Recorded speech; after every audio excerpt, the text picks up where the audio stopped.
আসসালামু আলাইকুম। বাংলা সংবাদে সবাইকে স্বাগত জানাচ্ছি। আমি চিন্তিয়া হক। শুরুতেই সংবাদ শিরোনাম।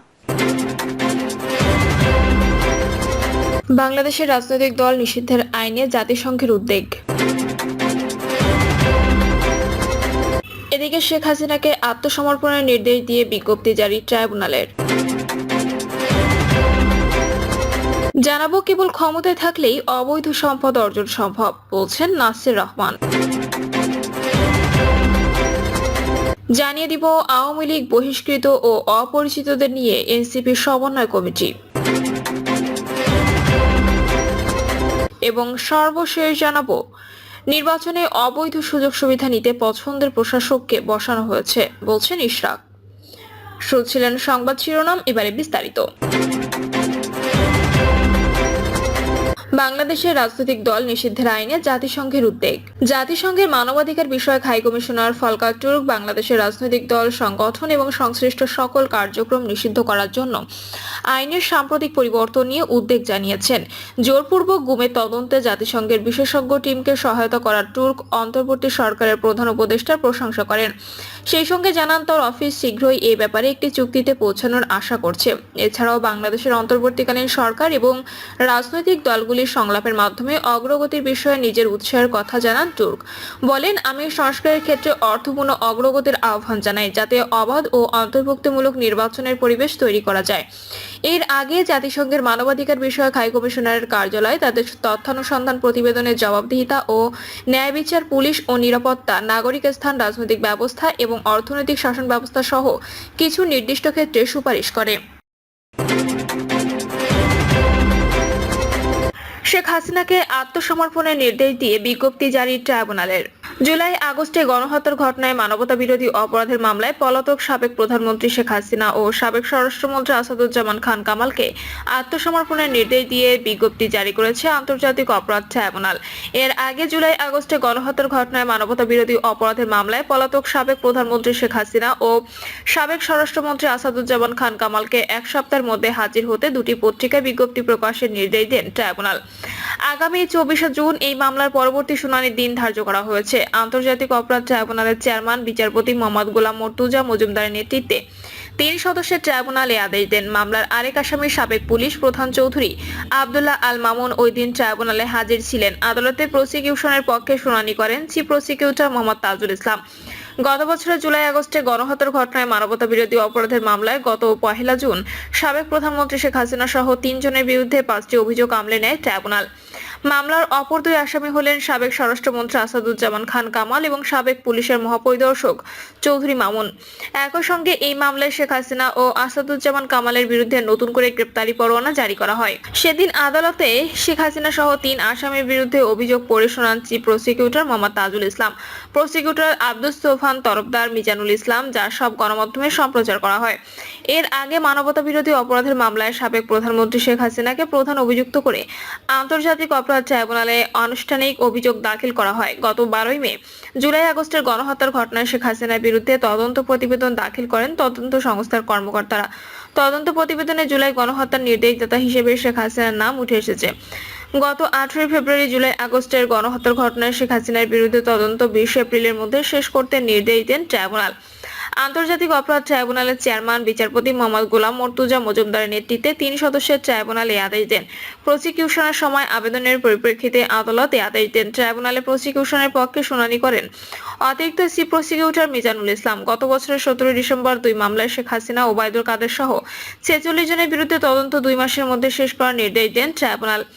বৈষম্য বিরোধী ছাত্র আন্দোলনের নিরস্ত্র ছাত্র জনতার উপর গুলি, গণহত্যার নির্দেশদাতা ও পরিকল্পনাকারী হিসেবে সাবেক প্রধানমন্ত্রী শেখ হাসিনা সহ অভিযুক্তদের বিরুদ্ধে আন্তর্জাতিক অপরাধ ট্রাইব্যুনালে বিচার চলছে। ছাত্র জনতার আন্দোলন ঠেকাতে আওয়ামী লীগ সরকার নির্বিচারে হত্যা চালায়। প্রায় 1,500 মানুষ প্রাণ হারায় এই আন্দোলনে। কেবল ক্ষমতায় থাকলেই অবৈধ সম্পদ অর্জন সম্ভব, বলছেন নাসির রহমান। কেবলমাত্র ক্ষমতায় থাকলেই অবৈধ সম্পদ অর্জন সম্ভব বলে মন্তব্য করেছেন বিএনপির জাতীয় নির্বাহী কমিটির সদস্য এম নাসির রহমান। তিনি বলেছেন, বিএনপি গত প্রায় 19 বছর ক্ষমতার বাইরে, কেবলমাত্র ক্ষমতায় থাকলে অবৈধ সম্পদ অর্জন সম্ভব। তাহলে কিভাবে আমি তথাকথিত অবৈধ সম্পদ অর্জন করলাম তা আমার বোধগম্য হচ্ছে না। প্রেস বিজ্ঞপ্তিতে তিনি বলেন, আকস্মিকভাবে দুর্নীতি দমন কমিশন আমার বিরুদ্ধে অবৈধ সম্পদ অর্জনের অভিযোগের ভিত্তিতে অনুসন্ধান প্রক্রিয়া শুরু করেছে বলে এক প্রেস ব্রিফিংয়ে প্রদান করে, যা প্রায় সব টিভি চ্যানেলগুলিতে প্রচার করা হয়। এই প্রেস ব্রিফিং আমাকে কিংকর্তব্য বিমূঢ় করে এবং এই তথাকথিত অভিযোগের যে কোনো বিষয়বস্তু নেই তা আমি দায়িত্বহীনভাবে বলতে চাই। তিনি বলেন, 19 বছর ক্ষমতার বাইরে বিরোধী দলের থেকে কোনো বিজ্ঞপ্তি বিএনপি নেতার বিরুদ্ধে এই ধরনের আজগুবি ও বাস্তবতা বিবর্জিত অভিযোগ কিভাবে হতে পারে তা বোধগম্য নয়। দ্বিতীয়ত, এই প্রেস ব্রিফিং যে উদ্দেশ্য প্রণোদিত তা স্পষ্টত প্রতীয়মান, কারণ কারো বিরুদ্ধে অনুসন্ধান করে অভিযোগ প্রমাণিত হওয়ার আগে মিডিয়ার পাবলিক ট্রায়াল করা দুদকের কাজ হতে পারে না। আমি একজন সাবেক সংসদ সদস্য এবং বাংলাদেশ জাতীয়তাবাদী দলের নির্বাহী কমিটির সদস্য। আমাকে কোনো নোটিশ না পাঠিয়ে ও না জানিয়ে মিডিয়ায় আমার বিরুদ্ধে কথিত অনুসন্ধানের প্রচার করা সম্পূর্ণ অবৈধ, স্পষ্টত মানহানিকর। আমি অবিলম্বে তাদের এই বাস্তবতা বিবর্জিত সিদ্ধান্ত প্রত্যাহারের জোর দাবি জানাচ্ছি। এম নাসির রহমান আরো বলেন, দুদক যে জিনিস নিয়ে নাড়াচাড়া করছে, আওয়ামী লীগ সরকার 9 বছর আগে এসব তদন্ত করে কিছু পায়নি। যদি কিছু থাকতো আওয়ামী লীগ সরকারই তো আমাকে ধরতো। আওয়ামী লীগ বহিষ্কৃত ও অপরিচিতদের নিয়ে এনসিপি সমন্বয় কমিটি। মাদারীপুরে জাতীয় নাগরিক পার্টির সমন্বয় কমিটিতে ছাত্রলীগ একাধিক সংগঠন থেকে বহিষ্কৃত অপরিচিতদের নিয়ে কমিটি গঠন করা হয়েছে। এতে মাদারীপুর বৈষম্য বিরোধী ছাত্র নেতাদের মাঝে বিরূপ প্রতিক্রিয়া দেখা দিয়েছে। তিনি বলেন, আমাদের সঙ্গে কোনো আলোচনা না করেই এই কমিটি গঠন করা হয়েছে। আমরা কেউই জানতাম না। গতরাতে ফেসবুক হঠাৎ দেখি মাদারীপুর সমন্বয় কমিটি। আমরা অবাক হই। কমিটিতে বেশিরভাগই অপরিচিত। কমিটিতে আওয়ামী লীগের নেতা রয়েছে, বৈষম্য বিরোধী ছাত্র সংগঠন সহ একাধিক সংগঠন থেকে বহিষ্কৃতরাও রয়েছে। অন্যদিকে বেশিরভাগই অপরিচিত, যাদের আন্দোলনে দেখা যায়নি। এভাবে কমিটি গঠন গ্রহণযোগ্য নয় বলে তিনি জানান। এদিকে এ বিষয়ে কেন্দ্রীয় কমিটিতে অবগত করা হয়েছে উল্লেখ করে মাসুম বিল্লাহ বলেন, আমরা কেন্দ্রকে এই বিষয়ে জানিয়েছি, তারা মিটিং করবেন। আমরাও রাতে সবাইকে নিয়ে বসবো। আপাতত আমরা এই কমিটিকে প্রত্যাখ্যান করে কেন্দ্রকে অবগত করেছি। তবে প্রধান সমন্বয়কারীকে আগে না চিনলেও কমিটির কাগজ দেখে খোঁজ খবর নিয়েছি, তার বিষয়ে আমরা পজিটিভ। তবে অন্যদের বিষয়ে বিতর্ক রয়েছে।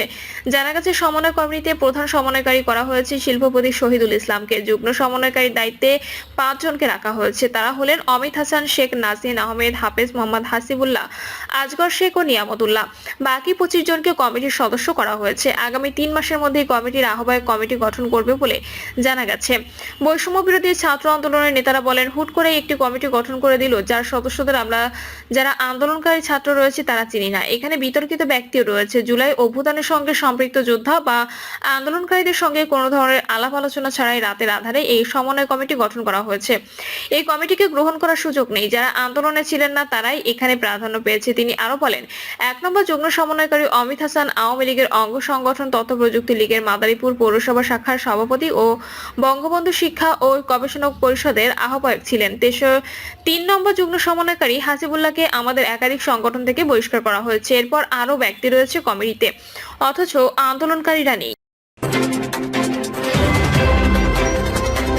নির্বাচনী অবৈধ সুযোগ সুবিধা নিতে পছন্দের প্রশাসককে বসানো হয়েছে বলছেন ইশরাক। বিএনপির তাই ইঞ্জিনিয়ার ইশরাক হোসেন বলেছেন, আমি শুরু থেকে বলে আসছি, আমার এই বিষয়টা সম্পূর্ণ রাজনৈতিক একটা সিদ্ধান্ত ছিল। রাজনৈতিকভাবে তারা সিদ্ধান্ত নিয়েছে যে আমাকে বা বিএনপির প্রার্থীকে এখানে বসতে দেওয়া হবে না। এখানে তাদের পছন্দসই প্রশাসককে বসাবে এবং সেই প্রশাসককে বসানোর মাধ্যমে আগামী জাতীয় নির্বাচনে তারা অবৈধ সুযোগ সুবিধা গ্রহণ করবে, এটি তাদের উদ্দেশ্য ছিল। ব্রিফিং এ আরেক প্রশ্নের জবাবে ইশরাক হোসেন বলেন, সুপ্রিম কোর্টের আপিল বিভাগ কর্তৃক যখন আমার মেয়রের গেজেটকে চ্যালেঞ্জ করে যে রিট করা হয়েছিল সেটিকে যখন নিষ্পত্তি করে গেজেটটিতে বহাল রাখা হয়েছে, সেই মুহূর্তে থেকে বর্তমান প্রশাসক অবৈধ হয়ে গিয়েছে। এটাই হলো বাস্তব। এখানে প্যারালাল প্রশাসন ছাড়া তারা চালাচ্ছিল। আমি জনগণের ভোটে নির্বাচিত হয়েছি এবং আইনের মাধ্যমে, আদালতের মাধ্যমে আমার যে বর্তমান অবস্থান সেটাকে প্রতিষ্ঠা করেছি। এখানে অবৈধভাবে প্রশাসক নিয়োগ দিয়ে তারা দুর্নীতিতে জড়িয়ে পড়েছিল এবং স্থানীয় সরকার উপদেষ্টা ব্যক্তিগত সহকারীর বিরুদ্ধে 300 কোটি টাকার উপরে অভিযোগ দুদক এখন পর্যন্ত তদন্ত করছে। তো সেই কর্মকাণ্ড যারা করেছে তারা অবৈধ, আমি অবৈধ না। প্রিয় দর্শক, এই ছিল এখনকার সর্বশেষ সংবাদ। আপডেট সব সংবাদ পেতে চ্যানেলটি সাবস্ক্রাইব করে বেল আইকনটি ক্লিক করে রাখুন।